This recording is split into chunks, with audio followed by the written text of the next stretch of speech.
अस्सलाम वालेकुम दोस्तों, मैं हूं असलम आलम और आप देख रहे हैं गल्फ एक्सपर्ट। दोस्तों, कतर में हर साल कम से कम 3 महीने या ये कि 4 महीने बलदिया की तरफ से एक रूल लगाया जाता है।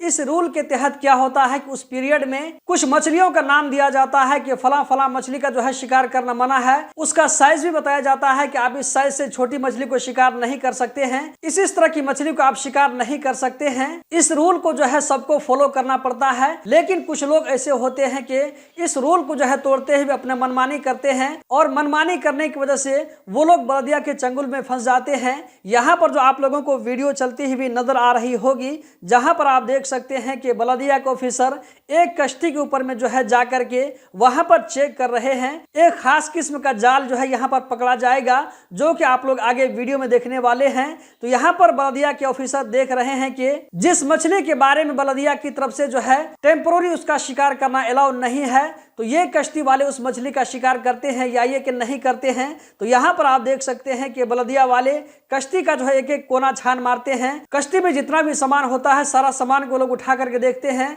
आखिर में आप लोगों ने देखा होगा कि एक खास किस्म का जाल जो है पकड़ा जाता है। बलदिया वाले उस जाल को उठा कर ले जाते हैं। ये इसलिए कि बलदिया की तरफ से जो पाबंदी लगाई गई है कि इस पीरियड में आप लोगों को फला मछली फला साइज की मछली को शिकार नहीं करना है, तो ये लोग जो है रूल को तोड़ते हुए पकड़े गए थे।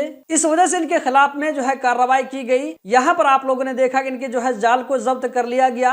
अब इनके खिलाफ जो है मुनासिब कार्रवाई की जाएगी। दोस्तों, इस वीडियो को ज्यादा से ज्यादा आगे शेयर करें। आप में से भी बहुत सारे लोग ऐसे होंगे जो कि कतर में जो है मछली पकड़ने या ये कि बेचने का काम करते होंगे, तो ऐसे लोगों के पास में जो है रूल रेगुलेशन मालूम होना चाहिए। मनमानी करने की सूरत में क्या हो सकता है, यहाँ पर आप लोगों ने वीडियो में देख लिया। दोस्तों, इस वीडियो में इतना ही। कतर के बारे में हर छोटी बड़ी खबर से बाखबर रहने के लिए गल्फ एक्सपर्ट यूट्यूब चैनल को सब्सक्राइब करें, वीडियो को लाइक करें। बहुत बहुत शुक्रिया।